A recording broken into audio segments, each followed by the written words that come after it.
اعوذ باللہ من الشیطان الرجیم بسم اللہ الرحمن الرحیم یا ایھا الذین آمنوا، اب یہ شراب اور جوئے کے بارے میں بھی آخری حکم۔ یا ایھا الذین آمنوا انما الخمر والمیسر والانصاب والازلام رجس من عمل الشیطان فاجتنبوہ لعلکم تفلحون۔ اہل ایمان، یقیناً شراب اور جوا اور بت اور پانسے یہ سب گندے کام ہیں، شیطان کے عمل میں سے ہیں۔ فاجتنبوہ، تو اس سے بچ کر رہو، لعلکم تفلحون، تاکہ تم فلاح پاؤ۔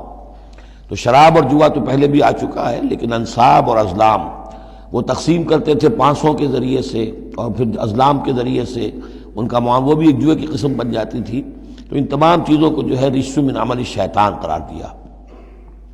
انما یرید الشیطان ان یوقع بینکم العداوۃ والبغضاء، یقیناً شیطان تو یہ چاہتا ہے کہ ان چیزوں کے ذریعے سے تمہارے اندر دشمنی اور بغض پیدا کر دے۔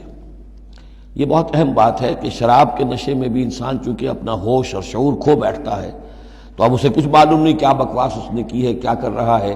اس سے بھی یہ ہے کہ بہت سے جھگڑے شروع ہو جائیں گے، فساد شروع ہو جائے گا۔ آپ کو معلوم ہے کہ بہت بڑے بڑے راز جو ہیں اس زمانے میں، بڑی بڑی حکومتوں کے، امپائرز کے، سپر پاورز کے، وہ شراب کے نشے میں جو ہیں وہ چرا لیے جاتے ہیں اور وہ راز نکل جاتے ہیں۔ تو اللہ تعالیٰ یہ ان چیزوں سے تمہیں بچانا چاہتا ہے، اور شیطان چاہتا ہے کہ تمہارے مابین عداوت اور بغض پیدا کر دے۔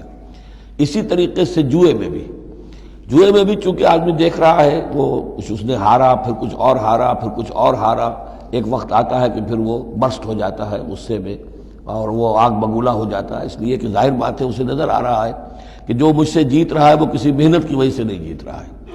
اگر تو کوئی محنت ہو، کوئی کوشش ہو، کسی نے کمایا ہو، تو ظاہر بات ہے اسے انسان گرج نہیں کرتا کہ ٹھیک ہے اس نے محنت کی ہے اور اس نے مجھ سے یہ مزدوری لی ہے یا مجھ سے یہ کمائی حاصل کی ہے۔ لیکن یہ کہ ایک وقت آتا ہے کہ پھر جواری جو ہے وہ آپے سے باہر ہو جاتا ہے۔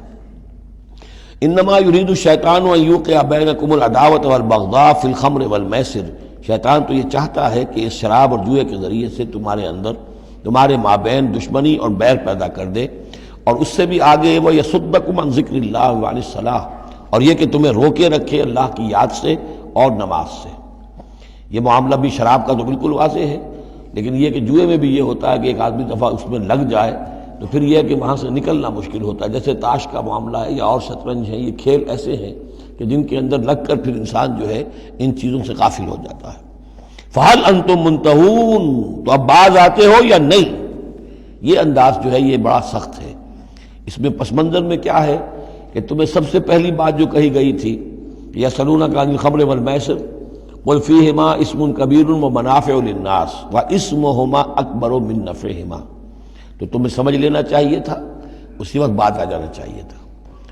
جو رخ تھا اللہ تعالیٰ کی جو مصلحت تھی، شریعت کا جو رخ تھا وہ تو واضح ہو گیا تھا۔ خیر چلیے، اس پر بھی تم نے نہیں مانا۔ پھر اگلا قدم ہم نے اٹھایا اور کہا کہ اگر شراب کے نشے میں ہو تو نماز کے قریب نہ جاؤ۔